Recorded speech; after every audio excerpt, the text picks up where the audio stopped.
on legs. It has become more important because of its, proliferation, because of the money involved. $1 billion, that's not to sneeze at. And so everybody's taking more note because they think in the future this is going to be a bigger player. But as it becomes a bigger player, the characters on the stage change the way they deal with the other characters. It's a wonderful thing to observe this, And I think we had an interesting window into it, Bill.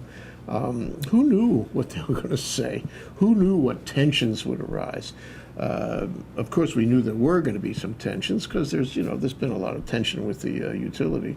But I think Scott Sue conducted himself very well, and he gave us, a real-life, flesh and blood image of Hawaiian Electric, and I think that's the right image going forward. I mean, they're among the players on the stage, and they agree with that. And we'll ehana kako.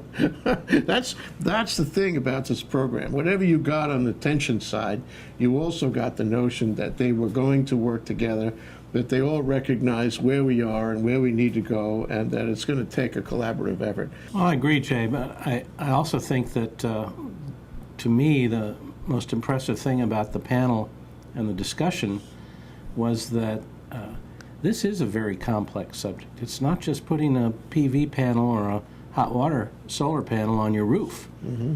There are a lot of intricacies, and I think Hawaiian Electric does have a huge challenge in trying to satisfy everybody and do it on a somewhat level playing field, because the guys that want to produce solar at the wholesale level have big challenges, and just the average homeowner that wants to feed back into the grid has challenges. And then they have technology challenges, to balance all these interactions.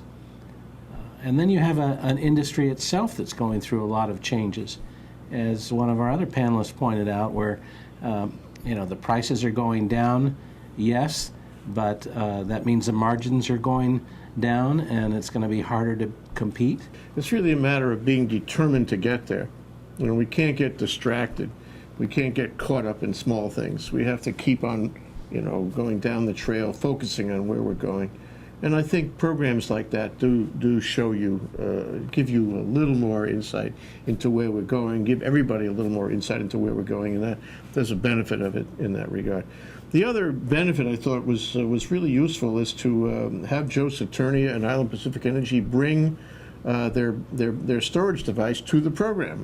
They had to use a pretty big cart to get it in there. It was heavy, it was big, but it did attract a certain amount of attention, and it did make the point that Hawaii can actually develop technology and maybe sell it on the mainland or elsewhere. That Hawaii can solve these problems ahead of other entrepreneurs, other developers elsewhere in the world, and that's a real first, I think. This is an industry that is coming together with all of the wrinkles and all of the problems and all of the contentions. It is coming together, and people are beginning to see the role that it collectively will play as we go forward on clean energy. I was encouraged by it. Well, I think we should be, and Hawaii does have a leadership opportunity.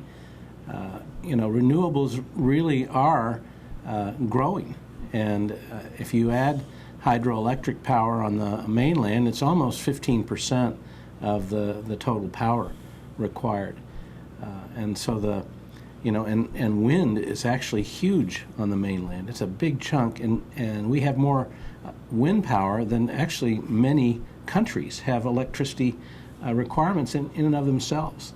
So I'm excited for the time we're in.